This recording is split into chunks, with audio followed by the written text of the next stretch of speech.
hesitation, indecision, bringing doubts and unease. Unable to envision the aura everyone sees. But glorious truth settled into their souls. There's nothing to lose in accepting their roles.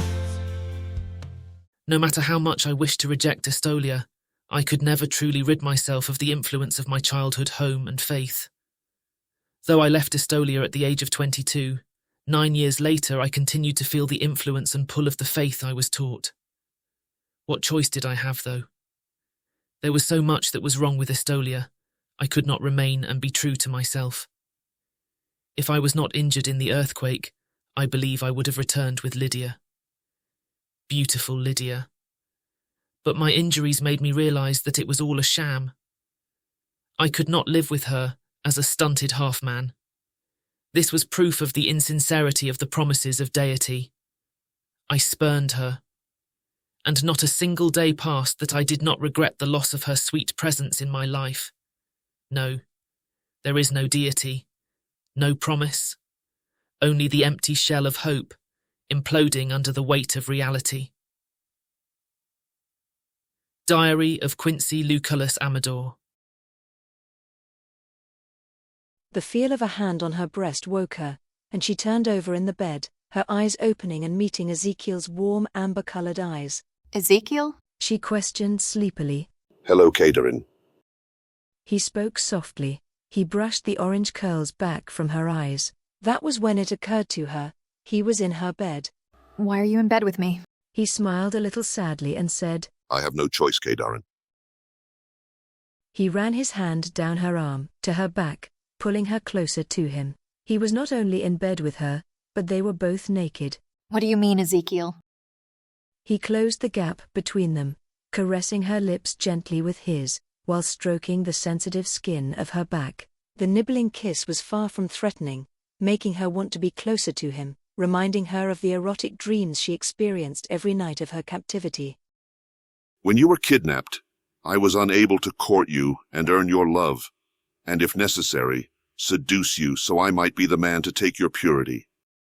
It took a minute for his words to reach her befuddled brain. The feel of his hand stroking her back made her want to purr like a kitten, but his stated intention of taking her virginity did not make her want to purr. She asked, trying to get the details straight. I was kidnapped to keep you from taking my virginity? No, Kadarin Cicero, you were kidnapped so that I would be unable to give you my soul as fair exchange for your purity. You were abducted to keep me from marrying you. You were taken so that I might be forced to live my life celibate.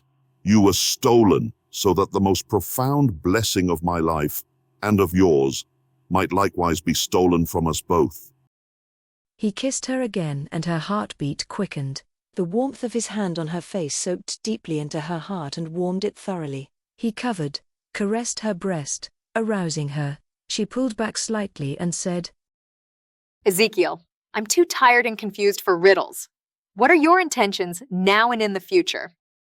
Tonight, I hope you will allow me to seduce you, possess you, and in so doing, tie my body, self, and soul to you indelibly.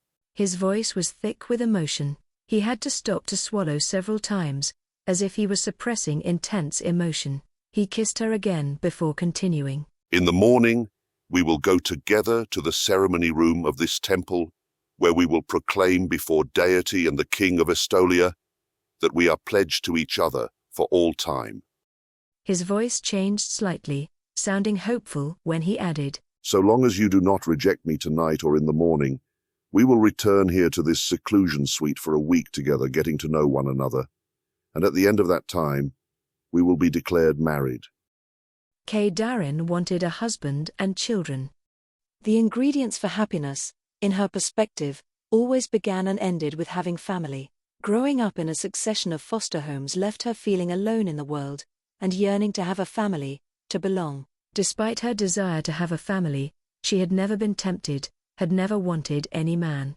But now, with Ezekiel's body pressed up against her, the growing heat of his arousal between them, and the memory of 20 nights of erotic dreams. She wanted him. Her thoughts winged back to the sense of belonging that rushed through her entire being when this man's uncle told her how welcome she was to this nation. She wanted to experience all that was involved in belonging both to him and, strangely, to this country. She reached up and felt Ezekiel's face. It was smooth, recently shaved. She moved closer and brushed her lips against his. I thought about you every day I was captive. She said softly. I dreamed of the two of us making love, that you cared about me enough to rescue me. Kay Darren, I would have done everything I could, moved the sun, the stars, and the earth if necessary, to save you, to make it possible for us to be together our entire lives. I have thought of nothing but you, rescuing you, and being with you since I saw you tying the shoelaces of that beautiful child. That was when she knew she would give in to the clamoring of her senses. Say you will be mine, Kay Darren, not only for this evening, but for all time. Promise to be mine. He kissed her again and added, I have loved you since I first saw you. Ezekiel, I want to belong more than you can possibly know, but I want to be with you even more than I want to belong. I'm yours, Ezekiel, if you are mine. His next kiss surpassed the others, going from tantalizing to deeply passionate and sensual. She returned his kiss with all the fire of her soul. In moments that seemed like hours, his hips were settling over her, the rigidity of his body against her, until his eyes met hers in the dim bedroom, and then he surged forward, his body claiming hers. He held her tightly while they both absorbed the impact. For her it was the sensation of his body filling hers, as his soul filled an emptiness within her that she had sensed all her life, but never really recognized until it was banished permanently. Then their bodies were moving together like two parts to a duet, perfectly in tune, each knowing their time and what they needed to do to create the perfect harmony. As they reached the culmination of their union, Kadarin was flooded with the knowledge that he would always be true to her, just as she would be true to him. This was what she had yearned for all those nights of captivity, to have this sense of belonging. She was not his possession, and he was not hers. They were, together, a complete whole, and neither would or could exist without the other ever again. In the darkness, a glimmering light, dancing and bursting, sparkling and bright, indeterminate, mysterious sight.